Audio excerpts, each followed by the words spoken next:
படிக்கும் திறன் learning agility மட்டுமே உங்களுடைய வளர்ச்சிக்கும் growthக்கும் காரணமா இருக்கு அப்படின்னு சொல்லிட்டு ஜான் மேக்ஸ்வெல் அப்படிங்கிற ஆங்கில நூலாசிரியர் சொல்லியிருக்கிறாரு. என்னங்க நீங்க கிடைக்கிற கொஞ்ச நேரத்திலேயே ஃப்ரெண்ட்ஸோட டிவி பாக்குறதுக்கும் தான் டைம் சரியா இருக்கு, நீங்க புக்கு படிக்க சொல்றீங்க, புக்கு 2 பேஜ் படிக்க ஆரம்பிச்சாலே தூக்கம் தள்ளுது அப்படின்னு உங்களுடைய அங்கலாய்ப்பு எனக்கு கேக்குது.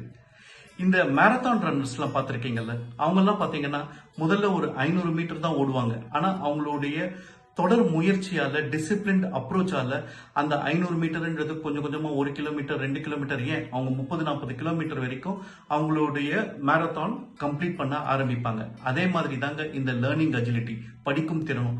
நீங்க தொடர்ந்து 2 பேஜ் 3 பேஜ் அப்படின்னு சொல்லிட்டு முயற்சி பண்ணிட்டே வந்தீங்கன்னா ஓவர் பீரியட் ஆஃப் டைம் உங்களால கிட்டத்தட்ட ஒரு நாளைக்கு ஒரு முழு நூலையே படிக்கக்கூடிய படிக்கும் திறன் உங்களுக்கு இன்க்ரீஸ் ஆகும். சேல்ஸ் வித்தகன் அப்படிங்கிற இந்த பேஜ்ல நான் தினமும் உங்களுடைய பிசினஸ் டெவலப்மெண்ட்டுக்கும் ஸ்கில் டெவலப்மெண்ட்டுக்கும் 1 நிமிஷத்துல அடங்குற அளவு டிப்ஸ் தந்துட்டு இருக்கிறேன். ஃபாலோ பண்ணுங்களேன்.